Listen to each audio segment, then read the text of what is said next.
माशाल्लाह बहुत अच्छा सवाल है। औरत जब खुला लेती है तो जो बच्चे की हज़ानत है, कस्टडी है, वो उसका हक़ जो है वो उसी के पास होता है, खोती नहीं है। एक्चुअली जो है ना कोर्ट जो होती है वो इस चीज़ को देखती है वेलफेयर ऑफ़ द माइनर, यानी कि जो बच्चा है उसकी फ़लाह बहबूद जो है वो किस साइड पे है।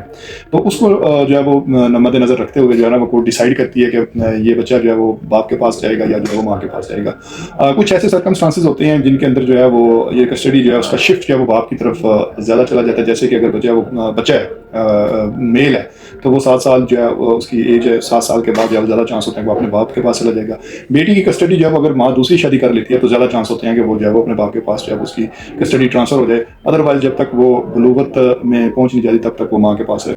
अच्छा, इसमें जो है ना वो एक केस लाया है 2018 MLD 8862। इसमें जो है वो ऑनरेबल कोर्ट जो है वो ये फैसला करती है कि माँ चाहे दूसरी शादी भी कर ले तो उसके बाद भी जो है वो बच्चे की कस्टडी से महरूम नहीं उसको किया जा सकता। मैंने पहले जो बात की है ना welfare of the minor, court ने डिसाइड करना है कि जो नाबालग है या नाबालगा है उसकी वेलफेयर किस साइड पे है। तो उस बेस के ऊपर जो है ना वो ये डिसीजन कोर्ट ने करना होता है कि सबसे ज्यादा जो है वो हकदार कौन है। तो चूंकि माँ जो है बड़ी ने तरबियत परवरिश चूंकि उसने घर रहना होता है तो घर रहकर वो ज़्यादा जो है वो टाइम बच्चे को दे सकती है।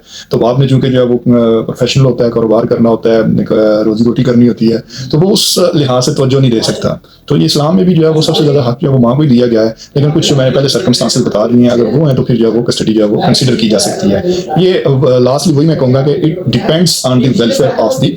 दूसरा जो क्वेश्चन है यूनुस भाई आपका कि कैसे वालिद जो है वो बच्चे की कस्टडी हासिल कर सकता है। तो एक्चुअली जो है ना वो जब बीवी जो है वो फाइल करती है ना हर जगह दावा, तो जब हम जवाब दावा देते हैं तो उसमें जो है ना वो जो बाप होता है वो अपने आप को इतना पुअर जो है वो शो कर देता है, इतना गरीब, इतना नादार कि वो बेचारा जो है वो ऐसे लगता है जैसे कि वो अपना जो है वो गुजारा भी बड़ी मुश्किल से कर रहा है। वो जब वो खुद अपना गुजारा मुश्किल से कर रहा है तो वो कैसे फिर बच्चे को जो है वो अडॉप्ट कर लेगा, कैसे जो है बच्चे की वेलफेयर जो है वो कैसे कोर्ट को सेटिस्फाई कर लेगा कि जो है वो बच्चे की वेलफेयर जो है वो मेरे पास ज़्यादा है। तो ये कोशिश करनी चाहिए कि जब आप इस तरह का जो है वो जो फाइनेंशियल जो स्टेटस होता है वो अपना अच्छा लिखना चाहिए ताकि कोर्ट को सेटिस्फाई कर सकें कि जो है वो बच्चे की जो वेलफेयर है वो मेरे पास ज़्यादा सूटेबल है।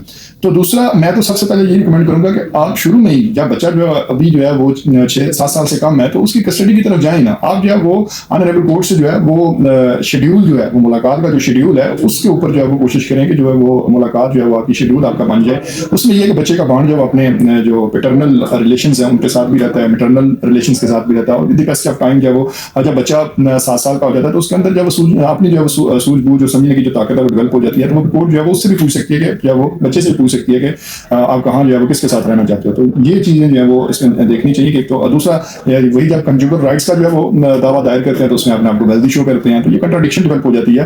तो एक तो आप स्टेटस मॉडरेट रखें और दूसरा जो है वो बजाय के स्टडी की तरफ जाने के आप शेड्यूल की तरफ जाएं। और जब शेड्यूल डेवलप हो जाएगा तो फिर उसके बाद जो बच्चा एक जब वो एज वो एक नेचुरल